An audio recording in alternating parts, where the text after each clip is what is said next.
म्हणजे डॉक्टर बाबासाहेब आंबेडकरांची 125वी जयंती समता व न्याय वर्ष म्हणून यावर्षी आपण साजरी करत आहोत।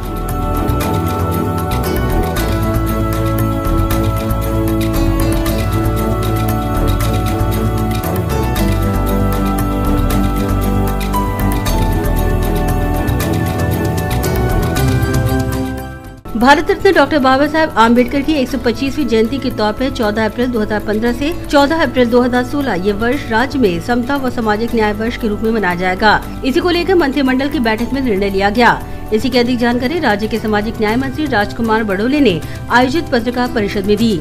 उन्होंने कहा कि इस पूरे वर्ष अंतर्गत आयोजित किए जाने वाले विविध कार्यक्रमों को अमल में लाने के लिए मंत्री स्तरीय समिति की स्थापना की जाएगी। इतना ही नहीं, वहीं समता व सामाजिक न्याय वर्ष मनाने के लिए राज्य सरकार ने 125 करोड़ रुपयों को खर्च करने की मान्यता दी है। डॉक्टर बाबासाहेब आंबेडकरांची 125वी जयंती समता व न्याय वर्ष म्हणून यावर्षी आपण साजरी करत आहोत आणि या निमित्तानं विविध कार्यक्रमाच्या अंमलबजावणीसाठी मंत्रिस्तरीय समिती आपण स्थापन करीत आहोत।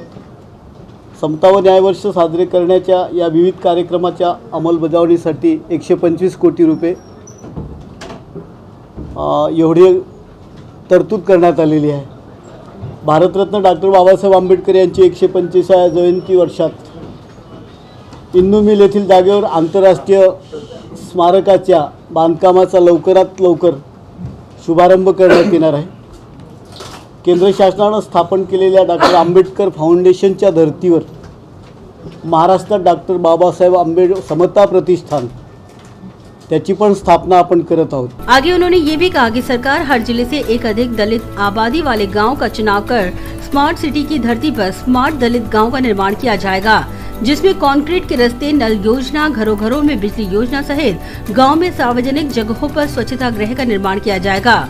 प्रत्येक जिल्ह्यात एक याप्रमाणे दलित लोकसंख्या असलेल्या गावाची निवड करून स्मार्ट दलित गाव होण्याच्या अनुषंगाने त्या गावात सिमेंट काँक्रीटचे रस्ते, पिण्याचे शुद्ध पाणी पुरवठा करणाऱ्या नळ योजना, त्याचप्रमाणे दिवाबत्तीची सोय सर्व घरांमध्ये, तसेच सार्वजनिक ठिकाणी स्वच्छतागृहांचे बांधकाम, घनकचऱ्याची शास्त्रशुद्ध पद्धतीने विल्हेवाट लावण्याची योजना राबविणे, यानुसार सर्वात उत्तम काम करणाऱ्या जिल्ह्यांना राज्य स्तरावर पुरस्कृत करण्याचं पण आपण ठरवलेलं आहे।